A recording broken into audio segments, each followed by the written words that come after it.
Hello, નમસ્કાર મિત્રો. તમામ મિત્રોને ખાસ વિનંતી જે નવા છે એમને કે ચેનલને લાઇક, શેર અને સબસ્ક્રાઈબ કરે. આર્ટ, કલ્ચર અને હિસ્ટ્રીના જે ચર્ચાના ટૉપિક છે એમાં આપણે આગળ વધીએ છીએ અને આજે આપણે જગન્નાથ મંદિરની ચર્ચા કરવાના છીએ. જગન્નાથ મંદિર હંમેશા ચર્ચામાં રહેતું હોય છે એના ખજાનાના કારણે, બરાબર. રથયાત્રાના કારણે તો ખરી જ, પણ એના મંદિરના જે ખજાના છે એના કારણે પણ ચર્ચામાં રહેતું હોય છે. તો તાજેતરમાં જગન્નાથ મંદિરના જે રત્ન ભંડાર છે, ખજાના કક્ષ જેને કહેવામાં આવે છે, એને ખોલવાની માંગણીએ જોર પકડ્યું, એટલે ચર્ચામાં હતું. તો એના બે પ્રકારના ખજાના કક્ષ છે, બરાબર. બે પ્રકારના ખજાના કક્ષ છે એના. એક છે બાહ્ય ભંડાર અને એક આંતરિક ભંડાર. બે પ્રકારના છે, બરાબર. તો બાહ્ય ભંડાર ધાર્મિક કક્ષને ધાર્મિક તહેવારને અનુષ્ઠાન વખતે ખોલવામાં આવે છે, પણ જ્યારે આંતરિક ભાગ જે ભંડાર છે એને ક્યારેય ખોલવામાં આવતા નથી, બરાબર. લગભગ 38 વર્ષથી એ બંધ છે. જગન્નાથના જે પુરીમાં જે છે આંતરિક ખંડ છે એ બંધ છે, તો એને ખોલવાની માંગણી કરવામાં આવી રહી છે, બરાબર. તો જગન્નાથ મંદિર ક્યાં છે? તો ઓડિશામાં સ્થિત છે. ચારધામ જે આપણી યાત્રાઓ જે છે એમાંનું એક છે, બરાબર. ત્યાર પછી ભગવાન જગન્નાથ મંદિરમાં કોની મૂર્તિ છે? જગન્નાથ ભગવાન, બલભદ્ર અને સુભદ્રાને લાકડાની મૂર્તિ છે. અને જગ્યાએ તમને પથ્થરની જોવા મળશે, પણ અહીંયા આપણે જોઈશું કે લાકડાની મૂર્તિ છે.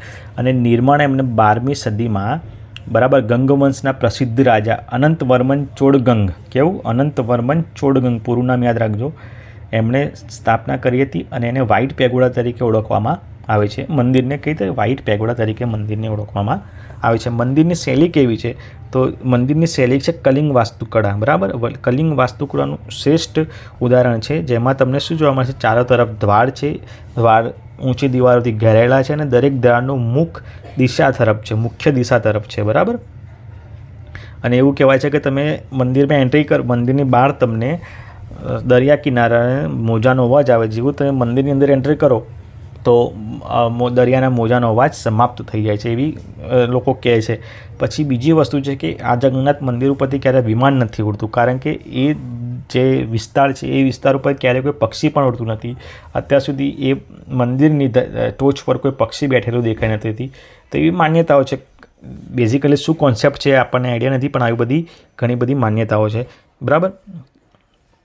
કોઈ પણ પ્લેન પરથી ઉપરથી ઉડાડવામાં આવતું નથી, બરાબર. તેને યમનિકા તીર્થ કહે છે. યમનિકા તીર્થ કેમ કહે છે? કે અહીંયા આવ્યા પછી યમ દેવતા જે છે, મૃત્યુના દેવતા, એમની શક્તિ પણ સમાપ્ત થઈ ગઈ હતી, બરાબર. એટલે એને યમનિકા તીર્થ તરીકે ઓળખવામાં આવે છે. તો અહીં પ્રમુખ તે તહેવારો ઉજવાય છે. તો સ્નાન યાત્રા છે, નેત્રોત્સવ છે અને રથયાત્રા છે. એમાં રથયાત્રા તમને ખબર હશે ખૂબ જ ફેમસ છે.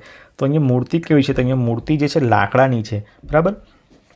બહુ ફેમસ વાર્તા છે, તમને કદાચ આઈડિયા હશે કે મૂર્તિના જે મૂર્તિકાર હતા એને મૂર્તિ બનાવવાનું જે શ્રેય છે જાય છે કે મૂર્તિ બનાવતી વખતે એમણે શરત મૂકી હતી કે જ્યાં સુધી મૂર્તિ હું પૂરી ના કરું ત્યાં સુધી દરવાજા ખોલવા નહીં મંદિરના, બરાબર. પણ રાજાને એવી કુતૂહલ થઈ કે 10 દિવસ 12 દિવસ જ્યારે ના બને ત્યાં સુધી મારે દરવાજો ખોલવો નહીં. તો મૂર્તિનું કામ જે અધૂરું હતું, જોવાના જે કુતૂહલમાં સો વોટ હેપન્સ કે મૂર્તિ જે પૂરી બની નથી એની પહેલાં દરવાજો ખોલી દેવામાં આવે અને મૂર્તિકારે પછી મૂર્તિ બનાવી જ નહીં. તમે જોશો મૂર્તિમાં પગ નથી, બરાબર. માત્ર મૂર્તિઓ જ છે, ધડ છે, પગ નીચેથી નથી ત્રણેય મૂર્તિના, બરાબર. એવી લોકવાયકા છે. પછી એક એવું કહે છે કે દર 12 વર્ષે બ્રહ્મ પદાર્થ બદલવામાં આવે છે, બરાબર. તો દર 12 વર્ષે જે બ્રહ્મ પદાર્થ બદલવામાં આવે છે શું છે, બરાબર. તો મૂર્તિ લાકડાની છે અને દર 12 વર્ષે મૂર્તિઓ બદલવામાં આવે છે, બરાબર. જેને દેવશયી એકાદશી તરીકેના દિવસે, દેવશયની એકાદશી દિવસે તરીકે બદલવામાં આવે છે. અને મૂર્તિ બદલતી વખતે શું બદલવાનું છે? બ્રહ્મ પદાર્થ. તો બ્રહ્મ પદાર્થ છે શું? તો એવું કહે છે કે શ્રી કૃષ્ણનું જે હૃદય છે, બરાબર, શ્રી કૃષ્ણનું જે હૃદય છે એ છે, બરાબર. તો અહીંયા હાઈ પ્રોફાઇલ એ વખતે થતું હોય છે કે જે મૂર્તિઓ બદલવામાં આવે છે તો લાકડાની હોય છે, દર 12 વર્ષે બદલે છે. જ્યારે બદલે છે ત્યારે જે મૂર્તિ બદલતું હોય છે એને પણ આંખે પાટા બાંધેલા, એને કશું જ નથી જોવામાં આવતું નથી. અને એના હાથના પણ ગ્લવ્સ પહેરાવી દેવામાં આવે છે, એટલે એમને ખબર ના પડે કે ઓરિજિનલ વસ્તુ શું છે. પણ જેણે પણ મૂર્તિઓ બદલી છે એમના અનુભવ પરથી એવું કહે છે કે એમના હાથમાં કંઈક ઉછળતી કૂદતી વસ્તુ હોય છે જે હૃદય જેવી હોય છે, હાર્ટ જેવી હોય છે. તો એ લોકો માને છે કે શ્રી કૃષ્ણનું જે હાર્ટ છે હજુ પણ જીવંત છે અને એ મૂર્તિઓમાં દર 12 વર્ષે બદલાતું હોય છે. આ એક ધાર્મિક માન્યતા છે, બરાબર. આપણે જાણીએ છીએ કે આ એક ધાર્મિક માન્યતા જેમાં આપણે વધારે લોજિક દોડાવવાનું રહેતું નથી, પણ એને બ્રહ્મ પદાર્થ કહેવામાં આવે છે, બરાબર.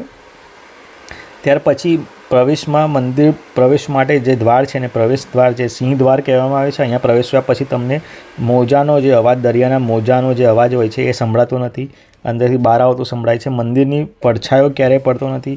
ટેકનિકલી કંઈ એવું હોય કે એવી રીતે એનું નિર્માણ કરવામાં આવ્યું કે એનો પડછાયો ક્યારેય પડતો નથી, મંદિરનો પડછાયો ક્યારેય પડતો નથી, બરાબર. અને અહીંયા એક ભવ્ય રસોઈ છે જ્યાં એવું કહે છે કે ભગવાન વિષ્ણુ અહીંયા પુરીમાં જમવા આવે છે, એવું લોકવાયકા છે કે ભગવાન વિષ્ણુ અહીંયા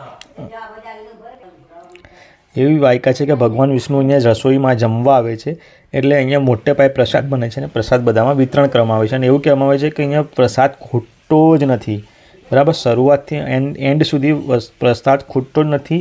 જેટલા પણ ભક્ત આવે અને જેવું મંદિર બંધ થવાને સ્થિતિ ગમે તેટલું બાકી હોય તો તરત ખાલી થઈ જાય છે, એવી માન્યતા આવે છે, એવી બધી, બરાબર.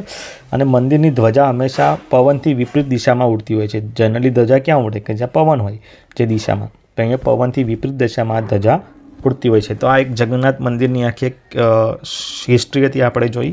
તમે પણ સર્ચ કરજો અને રથયાત્રાના ખાસ વિડીયો જોજો, તો એમાં તમને વધારે ખાસ ટૉપિકો જાણવા મળશે. તો આ હતા આજનો આપણો મહત્ત્વનો ટૉપિક.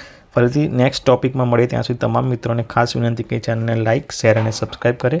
ફરીથી મળીએ, ખાસ વિનંતી ચેનલને સબસ્ક્રાઈબ કરતા રહો.